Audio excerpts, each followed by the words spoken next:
Hello নমস্কার, it's by মধুলিকায় আপনাদের সকলকে স্বাগত। নববর্ষের ভোজের জন্য আজকে আমি শেয়ার করব আমার পছন্দের কিছু নিরামিষ এবং আমিষ রেসিপি। প্রথম রেসিপি একটি পোলাও, যেটি প্রত্যেকটি রান্নার সাথেই খেতে খুব ভালো লাগবে। নারকেলের দুধ দিয়ে পোলাও খেতে এটা অসম্ভব ভালো হয় বলেই আমি শেয়ার করছি এটা আপনাদের সাথে। চলুন রান্নাটা শুরু করা যাক। এটা কিন্তু বাসমতি চাল দিয়ে অনেকে বানান, তবে আমার কাছে পোলাও মানেই গোবিন্দভোগ চাল, সেই জন্য আমি এই রান্নাটা গোবিন্দভোগ চাল দিয়ে করছি। 1 কাপ গোবিন্দভোগ চাল নিয়ে নিয়েছি। চিনি গুঁড়া রাইসও নিতে পারেন, যে কোনো সুগন্ধি শর্ট গ্রেন রাইসও নিতে পারেন, আর বাসমতি চাল দিয়ে তো বানাতেই পারেন। চালটাকে খুব ভালো করে পরিষ্কার করে নিতে হবে, এভাবে কষলে তারপরে ধুয়ে নিতে হবে যতক্ষণ না একদম পরিষ্কার সাদা জল বেরোয়। ভালো করে ধুয়ে নেওয়ার পরে একটা ছাঁকনিতে নিয়ে জলটাকে ঝরিয়ে রেখে দিতে হবে। ঠিক এইভাবে চালটা যাতে একদম শুকনো হয়ে যায়, কারণ এর পরে চালটাকে ভেজে নিতে হবে। চালটায় যদি জল না থাকে তাহলে খুব তাড়াতাড়ি সহজেই ভাজাটা হয়ে যাবে। নারকেল কোড়া লাগছে 2 থেকে 3 টেবিল চামচ। নারকেলের দুধ লাগবে 2 কাপ। নারকেল কুড়িয়ে সেখান থেকে দুধ বার করে নিতে পারেন, অথবা নারকেলের দুধের গুঁড়ো ইউজ করতে পারেন। আমি আজকে নারকেলের দুধের গুঁড়ো ইউজ করছি। কাজু বাদাম লাগছে 15টা থেকে 20টা, আর কিশমিশ নাট লাগছে 1/4 কাপ। রান্নাটা শুরু করা যাক। আমি রান্নাটা ঘিতে করছি। ঘিতে করলে কিন্তু এই রান্নাটা খেতে সব থেকে বেশি ভালো হয়। যদি চান সাদা তেলেও করতে পারেন, আর ঘি আর সাদা তেল মিশিয়েও করতে পারেন। 1 টেবিল চামচ ঘিতে প্রথমে ভেজে নেব কাজু বাদামটা লাল লাল করে। কম আঁচে ভাজবেন এবং খুব সাবধানে ভাজতে হবে, কারণ একটু এদিক ওদিক হলে কিন্তু কাজুটা পুড়ে যেতে পারে। কাজুটা এরকম লাল লাল করে ভাজা হয়ে গেলে তুলে নিতে হবে। রান্নায় যেসব উপকরণ লাগছে সমস্ত উপকরণের লিস্ট শেয়ার করা থাকবে রান্নার নিচে ডেসক্রিপশন বক্সে, আর শেয়ার করা থাকবে আরো কিছু নিরামিষ রেসিপির লিঙ্কে ক্লিক করলে এই রেসিপিগুলো দেখা যাবে। দেখে যদি ভালো লাগে অবশ্যই ট্রাই করবেন, আর যদি রান্না করে ভালো লাগে তাহলে শেয়ার করবেন অ্যাটলিস্ট 5 জনের সাথে যারা রান্না করতে ভালোবাসে। কাজু বাদামটা ভাজা হয়ে গেলে কিশমিশটা এরকম ভাবে ভেজে নিতে হবে। এরপরে বাকি যে ঘিটা আছে তার মধ্যে ফোড়নে দিয়ে দেব আদা বাটা। 1 চা চামচ আদা বাটা ভেজে নিতে হবে 1 মিনিট ধরে, একদম কম আছে, যতক্ষণ না খুব সুন্দর একটা গন্ধ বেরোয়। তারপরে দিয়ে দিতে হবে নারকেল কোড়াটা। নারকেল কোড়া আর আদা এবারে একসাথে ভাজতে হবে 1 মিনিট, একদম কম আছে। খুব সুন্দর একটা গন্ধ বেরোতে শুরু করবে দুটোরই। এরপরে দিয়ে দিতে হবে জল ছড়ানো চাল আর একটা কাঁচা লঙ্কা। ভালো করে মিশিয়ে নিয়ে দিয়ে দিতে হবে গরম মশলা গুঁড়ো। গরম মশলা গুঁড়োটা বাড়িতে বানানো, এতে দারচিনি, এলাচ, শুকনো লঙ্কা একসাথে ভেজে গুঁড়ো করে রাখা আছে। সবকিছু একসাথে ভালো করে মিশিয়ে নিয়ে ভাজতে থাকতে হবে যতক্ষণ না চালটা ঝুড়ো ঝুড়ো হয়ে আসে। চালের রংটা দেখবেন পাল্টে যাবে, ট্রান্সলুসেন্ট হয়ে যাবে, আর এটা খুব সুন্দর গন্ধ বেরোতে থাকবে। দেখুন চালের রংটা কিন্তু একদম পাল্টে গেছে। আপনারা নিজেরাই বুঝতে পারবেন যে চালের টেক্সচারটা কিন্তু পাল্টে যাবে। এরপরে দিয়ে দিতে হবে নারকেলের দুধ। নারকেলের দুধটা সেই ক্ষেত্রে গরম করে দিতে হবে, আর আমার মতো যারা নারকেলের গুঁড়ো ইউজ করছে তারা দেবে গরম জল 2 কাপ। গরম জলটা দেওয়ার পরে দিতে হবে নারকেলের দুধের গুঁড়ো, যাতে খুব সহজেই মিশে যায় সেটা জলের সাথে। যারা একদম ঘন নারকেলের দুধ ইউজ করছেন ফার্স্ট এক্সট্রাক্ট, সেই ক্ষেত্রে 1 কাপ ঘন নারকেলের দুধ আর 1 কাপ জল বা পাতলা নারকেলের দুধ ইউজ করবেন। ভালো করে মিশিয়ে নিতে হবে ঠিক এইভাবে। এইবারে দিয়ে দেব স্বাদ মতো নুন। আমি এখানে 1.5 চা চামচ নুন দিয়েছি। নুনটা কিন্তু নিজের স্বাদ মতো দিতে হবে, এবং দেওয়ার পরে ভালো করে মিশিয়ে যখন ফুটতে শুরু করবে সেই সময় একবার চেখে দেখে নেবেন যাতে ঝোলে নুনটা একদম পারফেক্ট থাকে। ঝোলে নুন পারফেক্ট থাকলে কিন্তু পোলাওতেও নুন পারফেক্ট হবে। কিশমিশ যেটা ভেজে রেখেছিলাম সেটা এবারে দিয়ে দেব। খুব ভালো করে মিশিয়ে নিতে হবে। ঝোলটা যখন ফুটতে শুরু করছে তখন ঢাকা দিয়ে রান্না করতে হবে একদম কম আঁচে 7 থেকে 8 মিনিট। 7 মিনিট হয়ে গেছে, ঢাকনাটা খুলে দেখুন এখনো খানিকটা জল আছে। একবার খুব ভালো করে নেড়ে মিশিয়ে দিতে হবে, কিন্তু হালকা হাতে নাড়তে হবে যাতে চালগুলো ভেঙে না যায়। ভাত কিন্তু 80% মতো রান্না হয়ে গেছে। এই সময় দিয়ে দেব ভেজে রাখা কাজু বাদাম। এতে কাজুগুলো একদম নরম হয়ে যাবে না, আর যে ঘিটা লেগে আছে প্লেটের মধ্যে সেটাও কাচিয়ে দিয়ে দেব। চিনি দিয়ে দেব 1.5 টেবিল চামচ। এই পোলাওটা কিন্তু একটু মিষ্টি মিষ্টি হয়, চিনিটা আগে দিলে কিন্তু ভাতটা সিদ্ধ হতো না, সুতরাং চিনিটা পরে দেওয়া। আর দিয়ে দেব 4 থেকে 5টা কাঁচা লঙ্কা। হালকা হাতে ভালো করে এবার মিশিয়ে নিতে হবে যাতে চিনিটা পুরো ভাতটার মধ্যে ছড়িয়ে যায়। আর তারপরে ঢেকে দমে রান্না করতে হবে আরো 3 থেকে 4 মিনিট। 3 থেকে 4 মিনিট বাদে গ্যাসটা বন্ধ করে দিতে হবে, কিন্তু স্ট্যান্ডিং টাইম দিতে হবে 15 মিনিট। 15 মিনিট স্ট্যান্ডিং টাইম দেওয়ার পরেই ঢাকনাটা খুলতে পারবেন। তারপরে আরও 15 মিনিট স্ট্যান্ডিং টাইম দেওয়ার পরে সার্ভ করবেন। সার্ভ যত দেরি করে করবেন, পোলাওটা যত ঠান্ডা হবে পোলাওয়ের ভাত ততই ঝরঝরে হবে। তৈরি হয়ে গেল নারকেলের দুধ দিয়ে পোলাও। এটা খেতে অসাধারণ হয়। নিরামিষ রান্নার সাথে যেরকম এটা ভালো লাগে, আমিষ রান্নার সাথেও খুব ভালো লাগে। নারকেলের পোলাওয়ের পরে দ্বিতীয় রেসিপি একটা সবজির রেসিপি, চিংড়ি মাছ দিয়ে এঁচোড়। ঠিকমতো তেল মশলা দিয়ে কষিয়ে রান্না করতে পারলে খেতে পাঁঠার মাংসের মতো লাগে খানিকটা। সেই জন্যই বোধহয় এঁচোড়কে গাছ পাঠা বলা হয়। আজকে আমি বানাচ্ছি এঁচোড়েরই একটা রান্না, যেটা সবাই আমাদের প্রত্যেক বাঙালিরই খুব পছন্দের, এঁচোড় চিংড়ি। বাজারে এখন এঁচোড় এইভাবে কেটে বিক্রি হয়, খালি নিয়ে বুকের দিকটা ফেলে দিতে হবে।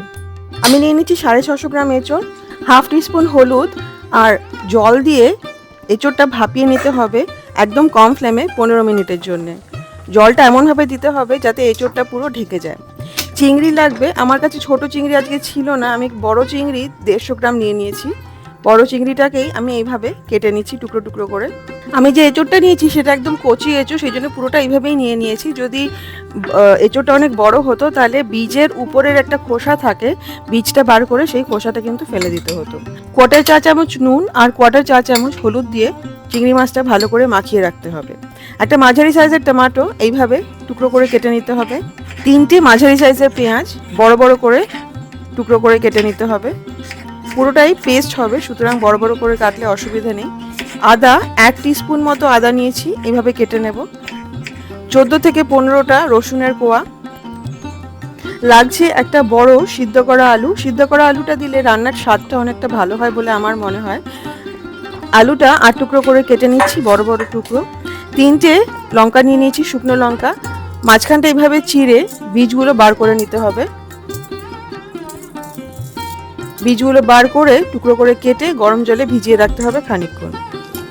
মিক্সি জারের মধ্যে প্রথমে নিয়ে নিলাম শুকনো লঙ্কা, তারপরে আদা, টমেটো, পেঁয়াজ আর রসুন। কাঁচা লঙ্কা 3টে দিয়েছি আমি, 3টে থেকে 4টে দিতে পারেন আপনারা। দিয়ে ভালো করে মিক্সিতে পেস্ট করে নিতে হবে। রসুন দেওয়ার সময় কিন্তু ভিডিও করতে ভুলে গেছি। চলুন রান্নাটা শুরু করা যাক। আমি একটা কড়াইতে রান্না করছি। প্রথমে নিয়ে নিয়েছি 3 টেবিল চামচ সর্ষের তেল। সিদ্ধ করে রাখা এঁচোড়টা জল ঝরিয়ে ভেজে নেব 7 থেকে 10 মিনিট। এটাতে খুব সুন্দর একটা স্বাদ আসে। অনেকেই ভাজেন না, কিন্তু ভেজে রান্না করে দেখবেন রান্নাটা কিন্তু টেস্টটা কিন্তু অনেক ভালো আসে। একটু লাল লাল হবে, ঠিক এইরকম খানিকটা লাল লাল হবে, একদম কড়া করে ভাজার দরকার নেই। ভাজা হয়ে গেলে এঁচোড়টা তুলে নিলাম। এঁচোড় রান্নায় কিন্তু তেলটা একটু বেশি লাগে। এবারে দিয়ে দেবো 3/4 কাপ সর্ষের তেল। আবার প্রথমেই ম্যারিনেট করা চিংড়ি মাছটা হালকা করে ভেজে নেব 2 মিনিটের মতো। বেশি ভাজবেন না, তাহলে চিংড়ি মাছটা কিন্তু শক্ত হয়ে যাবে। হাই ফ্লেমে ভাজবেন, জাস্ট রংটা পাল্টাবে, তুলে নিতে হবে। এবার এই তেলের মধ্যে কিন্তু চিংড়ি মাছে খুব সুন্দর একটা গন্ধ এসে গেছে। এটাতে রান্না করলে কিন্তু টেস্টটা খুব ভালো আসবে। প্রথমে দিয়ে দিলাম তেজপাতা 2 থেকে 3টে, শুকনো লঙ্কা 2 থেকে 3টে। খানিকক্ষণ ভেজে নিয়ে দিয়ে দেবো জিরে 1/4 চা চামচ, গোটা জিরে। সুন্দর যখন একটা গন্ধ বেরোবে প্রথমে দিয়ে দিলাম নুন, আর তারপরে দিয়ে দেবো বেটে রাখা মশলাটা। আদা, রসুন, পেঁয়াজ, টমেটো, লঙ্কা গুঁড়ো। হলুদ গুঁড়ো দিয়ে দেবো 1 চা চামচ, শুকনো লঙ্কার গুঁড়ো দিয়ে দেবো 1 চা চামচ, আর জিরে গুঁড়ো দিয়ে দেবো 1.5 চা চামচ, ধনে গুঁড়ো 1 চা চামচ দিয়ে খুব ভালো করে মিশিয়ে কষাতে হবে। শুকনো লঙ্কা কিন্তু আমি এখানে দুবারে দিলাম। প্রথমবার আমি যে শুকনো লঙ্কাটা দিয়েছি সেটা কিন্তু কাশ্মীরি লঙ্কা ছিল, গোটা লঙ্কাটা। আর এইটা বাড়িতে বানানো শুকনো লঙ্কা, এর মধ্যে হাফ কাশ্মীরি লঙ্কা আর হাফ এমনি শুকনো লঙ্কা। ভালো করে মিশিয়ে নিয়ে যখন দেখবেন তেল বেরিয়ে এসছে, এবারে গ্যাসটা বন্ধ করে দিয়ে ফেটিয়ে টক দই দিয়ে দিতে হবে 1/2 কাপ। গ্যাসটা কিন্তু বন্ধ করে দেবেন প্লিজ, নালে দইটা ফেটে যেতে পারে। ভালো করে মিশিয়ে নিয়ে আবার মশলাটা কষাবো। এই যে 2বার আমি মশলাটা কষলাম এইভাবে, এটাতে কিন্তু টেস্টটা অনেকটা বেড়ে যাবে। আমি চাইলে প্রথমেই টক দইটা কিন্তু দিয়ে দিতে পারতাম, কিন্তু দিইনি, 2বার করে মশলাটা কষাবো বলে। মাঝে 5 মিনিট বাদে একবার খুলে ভালো করে মিশিয়ে নিয়ে দিয়ে দেবো গরম মশলা দিয়ে এইবারে রান্না করব যতক্ষণ না মশলার কষে তেল বেরিয়ে আসে। জল শুকিয়ে তেল বেরিয়ে এসছে, তার মানে মশলাটা খুব ভালো করে কষানো হয়ে গেছে। এইবারে আমরা দিয়ে দেব সিদ্ধ করে ভেজে রাখা এঁচোড়। আলু, আপনারা চাইলে আলুটা কিন্তু ভেজে নিতে পারেন, আমি যদিও এখানে ভাজিনি। আর দিয়ে দেব ভেজে রাখা চিংড়ি মাছ। চিংড়ি মাছের যে তেলটা আছে আমি কাচিয়ে দিয়ে দিচ্ছি, পুরোটাই স্বাদ, পুরোটাই টেস্ট। দিয়ে দেবো টমেটো কেচাপ 1.5 টেবিল চামচ। দিয়ে এবারে খুব ভালো করে মিশিয়ে নিতে হবে, কষাতে হবে এইভাবেই 4 থেকে 5 মিনিট একদম লো ফ্লেমে। দিয়ে দেবো গোলমরিচ গুঁড়ো, আপনারা জানেন আমি গোলমরিচ ভীষণ ভালোবাসি, আর এই রান্নাটায় কিন্তু গোলমরিচ আমি দিয়েই থাকি, টেস্টটা কিন্তু অনেকটাই বেড়ে যায়। ভালো করে মিশিয়ে নিয়ে আবার 2 মিনিট মতো কষাবো। এটা কিন্তু আমি একদম লো ফ্লেমে কষাচ্ছি, নাহলে কিন্তু পুড়ে যেতে পারে। দিয়ে দেবো গরম জল, ফুটন্ত গরম জল 2 কাপ। গরম জলটা দেওয়াটা কিন্তু আবশ্যক, নাহলে কিন্তু টেস্টটা ডিফারেন্ট হবে। এবারে ঢাকা দিয়ে 10 থেকে 15 মিনিট রান্না করতে হবে, যতক্ষণ না এঁচোড়টা পুরো সিদ্ধ হয়ে যায়। 10 থেকে 15 মিনিট বাদে দেখতে পাচ্ছেন উপরে তেল ভেসে উঠেছে। আমরা দিয়েছিলাম কিন্তু অনেকটাই তেল, কিন্তু তা সত্ত্বেও তেলটা কিন্তু বেশি লাগছে না। এঁচোড় দেখুন একদম সিদ্ধ হয়ে গেছে। এইবারে দিয়ে দেবো চিনি 1 চা চামচ আর ঘি 1 চা চামচ। চিনিটা কিন্তু আগে দেওয়া যাবে না, তাহলে কিন্তু এঁচোড় সিদ্ধ হতে সময় লাগবে। গরম মশলা আবার দিয়ে দিলাম 1 চা চামচ। কাঁচা পাকা লঙ্কা 5টা থেকে 6টা দিয়ে খুব ভালো করে মিশিয়ে নিতে হবে। তৈরি হয়ে গেল এঁচোড় চিংড়ি, একদম রেডি টু সার্ভ। সার্ভ করার আগে প্লিজ 10 থেকে 15 মিনিট স্ট্যান্ডিং টাইম কিন্তু অবশ্যই দেবেন। মিষ্টি মিষ্টি নারকেল পোলাওয়ের সাথে এটা খেতে ভীষণই ভালো লাগে, তবে ভাতের সাথে, গরম ভাতের সাথে খেতে কিন্তু আরো বেশি ভালো লাগে। এর পরের রেসিপি একটা মাছের রেসিপি, একদম অন্যরকম একটা কাতলা মাছের রেসিপি। লঙ্কা পোড়া কাতল, তার জন্য লঙ্কাটা আগে রেডি করে নিতে হবে। আমি এখানে শুকনো লঙ্কা নিয়ে নিয়েছি 4টে থেকে 5টা। যারা ঝাল খান না বেশি, তারা এমনি শুকনো লঙ্কার জায়গায় কাশ্মীরি লঙ্কা ইউজ করতে পারেন। বীজটা প্রথমেই বার করে নিচ্ছি আমি। 4টে থেকে 5টা শুকনো লঙ্কার বীজ আমি বার করে নিয়েছি। তারপরে কড়াইয়ের মধ্যে শুকনো লঙ্কাটা শুকনো খোলায় টেলে নিতে হবে। শুকনো কড়াইতে তেল ছাড়া ভেজে নিতে হবে, যতক্ষণ না লঙ্কাটা কালো কালো হয়ে আসে। একটা দিক এরকম ভাবে কালো হলেই চলবে। এইবারে লঙ্কাগুলো জলের মধ্যে ভিজিয়ে রেখে দিতে হবে অ্যাটলিস্ট হাফ অ্যান আওয়ার। এইভাবে ভিজিয়ে রাখলে বাটতে সুবিধা হবে। আধ ঘন্টা বাদে লঙ্কাগুলোকে একদম মিহি করে বেটে নিতে হবে। আমাদের বাড়িতে খুব একটা বেশি ঝাল চলে না, সুতরাং এই লঙ্কাটা যেটা আমি ইউজ করছি এটাও কিন্তু খুব বেশি ঝাল নয়। কাতলা মাছ আমি নিয়ে নিয়েছি 450 গ্রাম। 4 টুকরো মাছ নিয়েছি, বড় বড় টুকরো। নুন আর হলুদ দিয়ে ভালো করে মাখিয়ে ম্যারিনেট করে নিতে হবে 15 মিনিট। রান্নার সমস্ত উপকরণের লিস্ট রান্নার নিচে ডেসক্রিপশন বক্সে শেয়ার করা থাকবে, আর শেয়ার করা থাকবে আরও কিছু খুব ভালো ভালো মাছের রেসিপির লিঙ্ক। লিঙ্কে ক্লিক করলে রেসিপিগুলো দেখা যায়, দেখে ভালো লাগলে অবশ্যই ট্রাই করবেন। পছন্দ হলে প্লিজ লাইক করবেন ও শেয়ার করবেন। একটা মাঝারি সাইজের টমেটো কুচিয়ে কেটে নিয়েছি। এইবারে রান্নাটা শুরু করা যাক। সর্ষের তেলে হবে রান্নাটা। মাছটা প্রথমে ভেজে নেব, তার জন্য দিয়ে দেবো 1/4 কাপ সর্ষের তেল। মাছটা লাল লাল করে ভেজে নিতে হবে, 2 পিঠই লাল লাল হবে। মোটামুটি 5 মিনিট এক একটা পিঠ রান্না করলেই হবে। একদম গরম তেলের মধ্যে মাছটা দিয়ে ভাজতে হবে, নালে কিন্তু নিচে লেগে যেতে পারে। একটা দিক লাল লাল করে ভাজা হয়ে গেলে উল্টো দিক একই রকম ভাবে ভেজে নিতে হবে। ভাজা হয়ে গেলে মাছগুলোকে তুলে নিতে হবে। লঙ্কা পোড়া কাতল বা লঙ্কা পোড়া রুই পুরোনো দিনের হারিয়ে যাওয়া রান্না। এটা বানিয়ে দেখবেন, খেতে কিন্তু ভীষণ ভালো হয়। মুখে রুচি ফেরাতে এর জুড়ি মেলা ভার। বাকি যে তেলটা আছে তার মধ্যে ফোড়ন দিয়ে দেবো কালো জিরে, 1/4 চা চামচ কালো জিরে ফোড়ন দিয়ে খুব সুন্দর গন্ধ বেরোনো অবধি ভেজে নিতে হবে। তারপরে দিয়ে দিতে হবে কুচিয়ে রাখা টমেটোটা। টমেটোর মধ্যে নুন দিয়ে দিলে টমেটোটা খুব তাড়াতাড়ি নরম হয়ে যায়, সুতরাং স্বাদ মতো নুন দিয়ে দিতে হবে। আমি এখানে 1 চা চামচ নুন দিয়ে দিয়েছি। টমেটোটা ভেজে নেব যতক্ষণ না টমেটোটা নরম হয়ে যায়। ইতিমধ্যে একটা মশলার পেস্ট বানিয়ে নেব, তার জন্য হলুদ, জিরে গুঁড়ো, ধনে গুঁড়ো আর আদা বাটা 1/2 চা চামচ প্রত্যেকটা। খালি হলুদ গুঁড়ো আমি 1/4 চা চামচ নিয়ে নিয়েছি। গরম জলের মধ্যে গুলে নেব, খুব ভালো করে মিশিয়ে রেখে দেব। এই রান্নাটিতে অনেকেই রসুন দিয়ে থাকে, আমি কিন্তু রসুন দিই না। টমেটোটা যখন নরম হয়ে গেছে দিয়ে দেবো পেঁয়াজ বাটা 1 টেবিল চামচ আর মশলাটা যেটা গুলে রেখেছিলাম সেইটা। খুব ভালো করে মিশিয়ে নিতে হবে।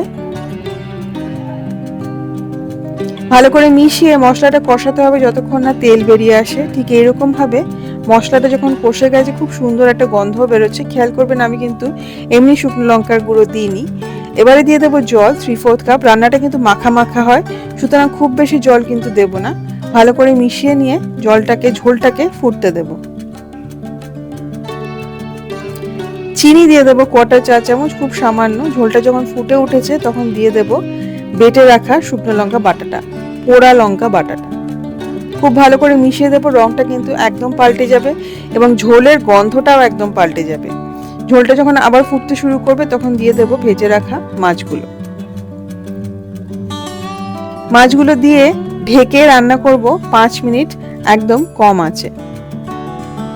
5 মিনিট রান্না করার পরে মাছগুলোকে উল্টে নেব।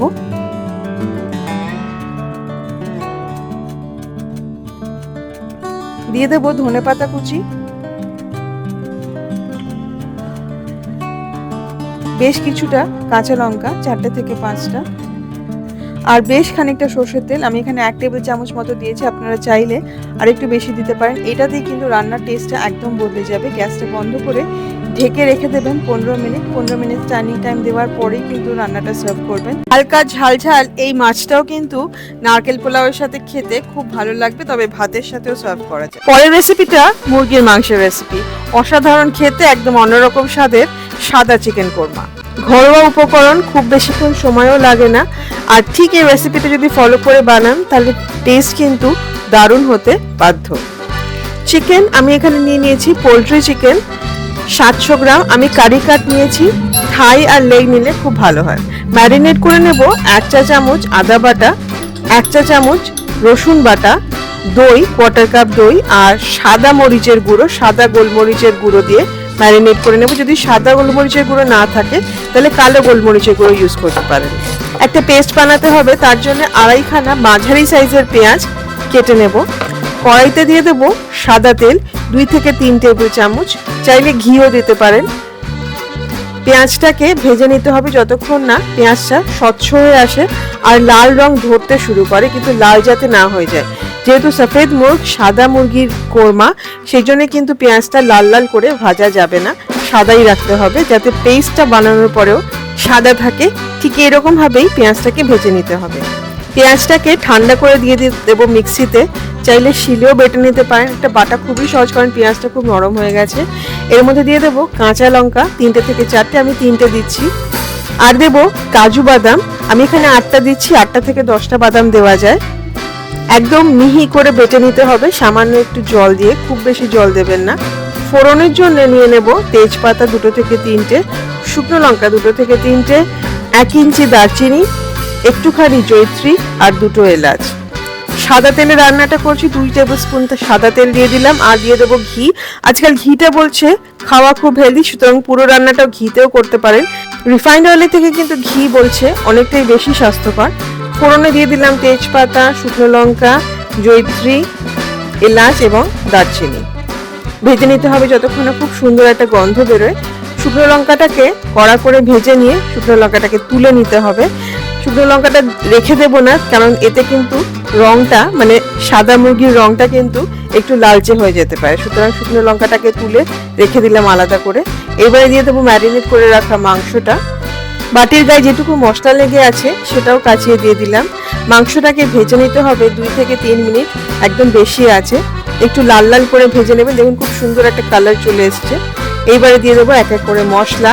ধনে গুঁড়ো 1 চা চামচ, জিরে গুঁড়ো 1/2 চা চামচ, আর গরম মশলা গুঁড়ো 1/4 চা চামচ। ভালো করে মিশিয়ে ভাজতে হবে যতক্ষণ না মশলার কাঁচা গন্ধটা চলে যায়। 3 থেকে 4 মিনিট একদম কম আছে। মশলার সাথে মাংস ভাজার একটা খুব সুন্দর গন্ধ বেরোবে। এরপর দিয়ে দিতে হবে পেঁয়াজ বাটাটা। পেঁয়াজ বাটাটা খুব ভালো করে মিশিয়ে পেঁয়াজের সাথে মাংসটাকে কষাতে হবে। এটাও 3 থেকে 4 মিনিট মতো কষিয়ে নিতে হবে। পেঁয়াজটা কিন্তু অলরেডি রান্না করাই আছে। দিয়ে দেব নুন। নুন দেওয়ার পরে কিন্তু চিকেন থেকে খানিকটা জল বেরোতে শুরু করবে। লো থেকে মিডিয়াম আঁচে ভালো করে কষিয়ে নিতে হবে মাংসটাকে সমস্ত কিছুর সাথে। ভালো করে কষানো হয়ে গেলে দিয়ে দিতে হবে ফেটিয়ে রাখা দই 1/2 কাপ মতো। দইটা দেওয়ার সময় কিন্তু আমি সবসময় ফ্লেমটা বন্ধ করে দিই, তাহলে কিন্তু দইটা কেটে যেতে চায়, ফেটে যেতে চায়। দেখুন ঠিক এইভাবে যদি আমি দিই, দইটাকে ভালো করে মিশিয়ে নিয়ে এবারে ফ্লেমটা যদি আমি অন করি, তাহলে কিন্তু দইটা একদম মসৃণ থাকে। দইটার সাথেও কিন্তু মাংসটাকে 1 থেকে 2 মিনিট মতো কষিয়ে নেব। এইবারে দিয়ে দেবো জল। এই সময় কিন্তু দুধ দিতে পারেন, গরম দুধ দেওয়া যায় হাফ কাপ। আমি দিচ্ছি মিক্সির মধ্যে পেঁয়াজ বাটা যে লেগেছিল সেটা দিয়ে জলটা, কোনো অসুবিধা নেই কারণ পেঁয়াজটা কিন্তু অলরেডি রান্না করা। খুব ভালো করে মিশিয়ে নিতে হবে। কোরমা বলে কথা, একটু শাহি টেস্ট আনতে দিয়ে দেবো কেওড়া জল, 1 চা চামচ কেওড়া জল। এতে কিন্তু এক্সেস কোনো টেস্ট আসবে না, কোনো অদ্ভুত বেশি টেস্ট আসবে না। যদি কেওড়া জলের গন্ধ ভালো লাগে তাহলে 1 টেবিল চামচ অবধি দিতে পারেন। এটা যেহেতু মাংসটা সিদ্ধ করার আগেই দিচ্ছেন, সেই জন্য কিন্তু একটা ওভার পাওয়ারিং গন্ধ আসবে না কেওড়া জলের। ঢাকা দিয়ে রান্না করতে হবে 10 থেকে 15 মিনিট, যতক্ষণ না মাংসটা পুরো সিদ্ধ হয়ে যায়। চিকেন কোরমা একদম রেডি টু সার্ভ। মাংসটা পুরো সিদ্ধ হয়ে গেছে। গ্রেভি বা ঝোলটা চাইলে আরেকটু বাড়িয়ে নিতে পারেন, তবে এই গ্রেভিটা কিন্তু ঠান্ডা হলে আরো ঘন হয়ে যাবে। সুতরাং যদি চান তাহলে আরো হাফ কাপ দুধ বা জল অ্যাড করে নিতে পারেন। খেতে সব থেকে বেশি ভালো লাগে লাচ্ছা পরাঠা, রুমালি রুটি বা পোলাওয়ের সাথে। নববর্ষের দিন হয় মুরগির মাংস হবে, নালে পাঁঠার মাংস, নালে দুটোই। মুরগির মাংসের রেসিপি তো শেয়ার করলাম, এর পরেরটা পাঁঠার মাংসের রেসিপি। ঠাকুর বাড়ির একটি মাংসের রেসিপি, মাংসের বিরিঞ্চি। প্রজ্ঞা সুন্দরী দেবীর আমিষ ও নিরামিষ আহার বই থেকে নেওয়া রসুন ছাড়া এই মাংসের রেসিপিটি খেতে কেমন হবে সেইটা ভেবে আমি খুব কম পরিমাণ মাংস দিয়ে বানিয়েছিলাম এই রেসিপিটা, কিন্তু খেতে এত ভালো হয়েছিল যে নববর্ষের দিন আপনারাও যাতে এটা বানাতে পারেন সেই জন্যই শেয়ার করছি আমি আজকে এই রেসিপিটা। চলুন রান্নাটা শুরু করা যাক। রেসিপিতে কিন্তু 250 গ্রাম মাংসের কথা বলা হয়েছে, আমি নিয়েছি 400 গ্রাম মাংস। আর পেঁয়াজের কথা বলা হয়েছে 10টা, আমার ধারণা 10টা ছোট পেঁয়াজের কথা বলা হয়েছে। আমি নিয়েছি 7টা মাঝারি সাইজের পেঁয়াজ, 3টে পাতলা পাতলা এবং 4টে বড় বড় করে কাটা। 2টো শুকনো লঙ্কা লাগছে আর 2টো কাশ্মীরি লঙ্কা আমি ভিজিয়ে নিয়েছি। আদাটা লাগছে 4 টেবিল চামচ পরিমাণ, আমি পাতলা পাতলা করে কেটে নিয়েছি। তেজপাতা, লবঙ্গ, এলাচ, দারচিনি লাগছে গোটা গরম মশলায়। আর লাগছে দই, হাফ কাপ দই আমি একদম ভালো করে ফেটিয়ে নিয়েছি যাতে কোনো লাম্প না থাকে। 2টো বড় আলুকে আমি 2 টুকরো করে কেটে নিয়েছি। আদাটা কিন্তু এখানে বেশ অনেকটা লাগছে, 4 চামচ পরিমাণ, 4 টেবিল চামচ পরিমাণ, মানে বেশ অনেকটা। আদা, পেঁয়াজ আর শুকনো লঙ্কা একসাথে মিক্সিতে বেটে নেব। একদম মিহি করে বাটতে হবে, ঠিক এরকম। কাশ্মীরি লঙ্কার জন্য রংটা খুব সুন্দর এসেছে। এবার রান্নাটা শুরু করা যাক। প্রথমেই কড়াইতে নিয়ে নেব তেল। আমি এখানে সাদা তেল ইউজ করেছি, রাইস ব্রান অয়েল। আলুটাকে প্রথমে লাল লাল করে ভেজে নিতে হবে, একটু বেশি স্টার্চি আলু নিলেই ভালো এটাতে। মানে আমাদের এখানে যেরকম জ্যোতি আর চন্দ্রমুখী পাওয়া যায়, আমি জ্যোতি আলু নিয়েছি। লাল লাল করে এইভাবে ভেজে নিয়ে এইবারে পেঁয়াজ যেটা পাতলা পাতলা করে কাটা আছে সেটাকে লাল লাল করে ভেজে নেব, মানে বেরেস্তা বানিয়ে নেব। হাই ফ্লেমে ক্রমাগত নেড়ে লাল লাল করে এইভাবে ভেজে নেওয়া। বাকি যে তেলটা আছে তার মধ্যে মাংসটাকে ভেজে নিতে হবে। রান্নাটা কিন্তু পুরো ঘিতে করার কথা, আমি যেহেতু ঘিতে করছি না, আমি বেশিরভাগটা সাদা তেল দিয়ে করছি, কিন্তু যাতে ঘিয়ের খুব সুন্দর একটা গন্ধ আসে সেই জন্য এই সময় দিয়ে দেবো 1 চা চামচ ঘি। দিয়ে মাংসটাকে এবারে লাল লাল করে ভেজে নেব। একটা পিঠ ভাজা হয়ে গেলে উল্টে দিয়ে অন্য পিঠটাও ভেজে নেব। এর মধ্যে বলে রাখি, প্রত্যেকটা রান্নার নিচে ডেসক্রিপশন বক্সে সেই রান্নার উপকরণ এবং আরও কিছু রেসিপির, ভালো ভালো রেসিপির লিঙ্ক শেয়ার করা থাকে। প্লিজ দেখবেন, ভালো লাগলে বানাবেন, আমাকে কমেন্ট করে জানাবেন যে কেমন লাগলো এবং পারলে শেয়ার করবেন। এরকম লাল লাল করে মাংসটা ভেজে নিয়েছি। এবার বাকি যে তেলটা আছে তার মধ্যে দিয়ে দিলাম গরম মশলা ফোড়ন। আমি কিন্তু আর তেল দিচ্ছি না। মাংসের মধ্যে যথেষ্ট পরিমাণ চর্বি থাকে, সেটা থেকে যে তেল বেরোবে তাতেই প্রচুর তেল হয়ে যায়, সুতরাং আমি আর তেল দিলাম না। দিয়ে দিলাম বেটে রাখা পেঁয়াজ, আদা আর লঙ্কার মিশ্রণটা। দই যেটা ফেটিয়ে রেখেছি সেটাও দিয়ে দিলাম, দিয়ে খুব ভালো করে মিশিয়ে নেব। এইবারে এর মধ্যে দিয়ে দেবো পরিমাণ মতো নুন। আমি এখানে 1 চা চামচ নুন দিয়েছি। দিয়ে ভালো করে মিশিয়ে ততক্ষণ ভাজতে হবে বা কষাতে হবে যতক্ষণ না মশলা থেকে তেল ছেড়ে আসে। মশলা খুব ভালো করে কষানো হয়ে গেছে, খুব সুন্দর একটা গন্ধও বেরোচ্ছে। এইবারে দিয়ে দেবো মাংসটা, ভেজে রাখা মাংসটা। ভেজে রাখা পেঁয়াজ, মানে পেঁয়াজ বেরেস্তার অর্ধেকটাও দিয়ে দেবো এর মধ্যে। দিয়ে ভালো করে ভাজতে থাকতে হবে, ভালো করে কষাতে হবে মাংসর সাথে মশলাটা। মাঝারি আঁচে 10 মিনিট ধরে, মাঝারি থেকে কম আঁচে 10 মিনিট ধরে, দেখবেন যাতে পুড়ে না যায়। এখানে ক্রমাগত কিন্তু নাড়াতে থাকতে হবে। মশলার সাথে যখন মাংসটা খুব ভালো মতো কষানো হয়ে গেছে তখন আমি পুরো মাংসটা প্রেসার কুকারে দিয়ে দিচ্ছি। যদিও নিয়ম মতো এটা বাইরেই রান্না করার কথা, কিন্তু আমি এটা প্রেসার কুকারেই করছি। খুব সামান্য জল, হাফ কাপ মতো গরম জল দিয়ে এটাকে ভালো করে মিশিয়ে নেব। তারপরে 15 মিনিট এটাকে প্রেসার কুকারে রান্না করব একদম কম আছে। প্রথমবার সিটি যখন উঠবে, প্রথমবার যখন হুইসেল উঠবে ততক্ষণ আমরা হাই ফ্লেমে রান্না করব, তারপরে কমিয়ে দিয়ে বাকি সময়টা লো ফ্লেমে রান্না করব। 15 মিনিট বাদে ঢাকনা খুলে দেখুন খানিকটা জল বেরিয়েছে, খুব বেশি জল কিন্তু বেরোয়নি। যদি নুন লাগে আরও খানিকটা নুন দিয়ে দিতে হবে ভেজে রাখা আলু আর বাকি যে পেঁয়াজ ভাজাটা আছে সেইটা দিয়ে ভালো করে মিশিয়ে নিতে হবে। এই সময় যদি মনে হয় যে জল লাগবে তাহলে একটু জলও দিতে হবে। মাংসটা কিন্তু একদম মাখা মাখা হবে, সেই জন্য জল কিন্তু খুব কম পরিমাণে দিতে হবে। দিয়ে আবার 10 মিনিট একদম কম ফ্লেমে এটা রান্না করে নিলেই তৈরি হয়ে গেল মাংসের বিরিঞ্চি। দেখুন জল কতটা কম, আমি একদম বুঝে শুনে সেইভাবেই জল দিয়েছি যাতে মাংসটা ঝোল একদম কম থাকে, একদম মাখা মাখা হয় যাতে মাংসটা। প্রকাশ সুন্দরী দেবী বলছেন এটি একটি মাংসের কোরমা এবং সার্ভ করতে বলছেন ঘুনি খিচুড়ির সাথে বা মাংসের পোলাওয়ের সাথে। এই রান্নাটাও কিন্তু নারকেল পোলাওয়ের সাথে খেতে ভীষণ ভালো লাগবে, অথবা সার্ভ করতে পারেন ভাতের সাথে। মাছ মাংস তো অনেক হলো, মিষ্টি মুখের জন্য রইল আপনাদের সকলের জন্য একটা দুর্দান্ত স্বাদের ফিরনির রেসিপি। এই ফিরনিটা কিন্তু আমার মার রেসিপি। যারা সরবালা পায়েস খেতে পছন্দ করেন না তাদের জন্য কিন্তু এই ফিরনিটা আদর্শ। এতে সর থাকে না আর বানানোও হয় বাঙালি মতে। এটা কিন্তু রেস্টুরেন্টের মোগলাই খাবারের পরে খাওয়ার মতো ফিরনি নয়, একটু আলাদা। আমার সাথে থাকুন, দেখুন এই রান্নাটা। আশা করি এটা আপনাদের ভীষণ ভালো লাগবে। প্রথমে চাল লাগছে, আমি কিন্তু গোবিন্দভোগ চাল নিয়েছি বা যে কোনো গন্ধওয়ালা, খুব সুন্দর গন্ধওয়ালা যে চাল হয় যেরকম চিনি গুঁড়া রাইস, সেটাও নিতে পারেন। গোবিন্দভোগ চালকে খুব ভালো করে ধুয়ে 3 থেকে 4 ঘন্টা ভিজিয়ে রেখে দিতে হবে, যাতে চালটা ভিজে যায়, তাহলে কিন্তু গুঁড়ো করতে সুবিধা হবে। রেস্টুরেন্টের ফিরনি কিন্তু বাসমতি চাল দিয়ে বানানো হয়, এইটা গোবিন্দভোগ চাল দিয়ে বানানোর জন্য স্বাদ এবং গন্ধ দুটোই একদম অন্যরকম হয়। গুঁড়ো করে নিতে হবে, মিহি গুঁড়ো নয়, একটু দানা দানা গুঁড়ো করে নিতে হবে। ঠিক এইরকম এখান থেকে 2 টেবিল চামচ গোবিন্দভোগ চালের গুঁড়ো আমরা দুধের মধ্যে ভালো করে মিশিয়ে নেব। ভালো করে মিশিয়ে নিয়ে খানিকক্ষণ এই চালের গুঁড়োটা দুধের মধ্যে ভিজিয়ে রাখলে ভীষণ ভালো হয়। এছাড়া লাগছে চিনি, কিশমিশ, স্যাফরান বা জাফরান বা কেসার, এলাচ গুঁড়ো আর নারকেল কোড়া। নারকেল কোড়া কিন্তু এই রান্নার সব থেকে ইম্পর্টেন্ট ইনগ্রেডিয়েন্ট, যেটা এই রান্নাটাকে, এই ফিরনিটাকে অন্যান্য ফিরনি থেকে একদম আলাদা করে দেবে। প্রত্যেকটা রান্নার উপকরণের লিস্ট রান্নার নিচে ডেসক্রিপশন বক্সে শেয়ার করা থাকবে, আর থাকবে আরও কিছু নিরামিষ রেসিপির লিঙ্কে ক্লিক করলে রেসিপিগুলো দেখা যায়। পছন্দ হলে প্লিজ ট্রাই করবেন, লাইক করবেন ও শেয়ার করবেন। কড়াইয়ের মধ্যে প্রথমে নিয়ে নিলাম দুধ। আমি এখানে 1/2 লিটার দুধ নিয়েছি, গরুর দুধ নিয়েছি। খুব ভালো হয় যদি ফুল ক্রিম গরুর দুধ ইউজ করা হয়, তবে চাইলে ডাবল টোন বা টোন মিল্কও ইউজ করতে পারেন। যেহেতু চালের গুঁড়ো ইউজ করা হবে সেই জন্য ঘন হতে কিন্তু খুব বেশি সময় লাগবে না। গ্যাসটা কিন্তু এখনো অন করিনি। প্রথমে দিয়ে দেব দুধ আর চালের গুঁড়োর মিশ্রণটা, খুব ভালো করে মিশিয়ে নিতে হবে। তারপরে গ্যাসটা জ্বালিয়ে ফ্লেমটা অন করে নাড়তে থাকতে হবে এবং রান্না করতে থাকতে হবে যতক্ষণ না দুধটা ঘন হয়ে ওঠে। দুধটা ফুটতে শুরু করলে দিয়ে দেব 2টো তেজপাতা, ভালো করে মিশিয়ে নিতে হবে। আর দিয়ে দেব এলাচ গুঁড়ো। আমি এখানে এলাচ আর চিনি একসাথে গুঁড়ো করে রেখেছি, সেখান থেকেই 1/4 চা চামচ দিয়ে দেব।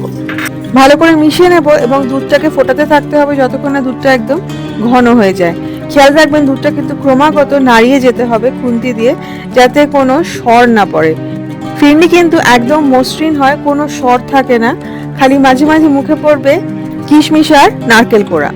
দেখুন দুধটা কতটা ঘন হয়ে গেছে। দুধটা ঘন হয়ে গেছে মানে যে চালের গুঁড়োটা দেওয়া হয়েছে সেটা রান্না হয়ে গেছে। চালের গুঁড়োটা রান্না হয়ে যাওয়ার পরে দিয়ে দিতে হবে চিনি আর কিশমিশটা। চিনিটা আগে দিয়ে দিলে কিন্তু চালটা রান্না হতে চায় না, সুতরাং চালের গুঁড়োটা রান্না হয়ে দুধটা ঘন হয়ে যাওয়ার পরেই কিন্তু চিনি আর কিশমিশ দিয়ে ভালো করে মিশিয়ে রান্না করতে হবে। দিয়ে দেবো কেসার বা স্যাফরান, 2 পিঞ্চ মতো স্যাফরান দিয়ে দিলাম, দিয়ে ভালো করে মিশিয়ে নেব। কেসার, কিশমিশ আর চিনি দিয়ে ভালো করে মিশিয়ে নিয়ে 2 থেকে 3 মিনিট ফিরনিটাকে রান্না করতে হবে। চিনি দেওয়ার পরে ক্রমাগত নাড়িয়ে ফিরনিটাকে রান্না না করলে কিন্তু টেস্টটা জলো জলো হয়ে যায়। চিনিটা ভালো করে মিশিয়ে রান্না হয়ে গেলে দিয়ে দেবো কোরানো নারকেল।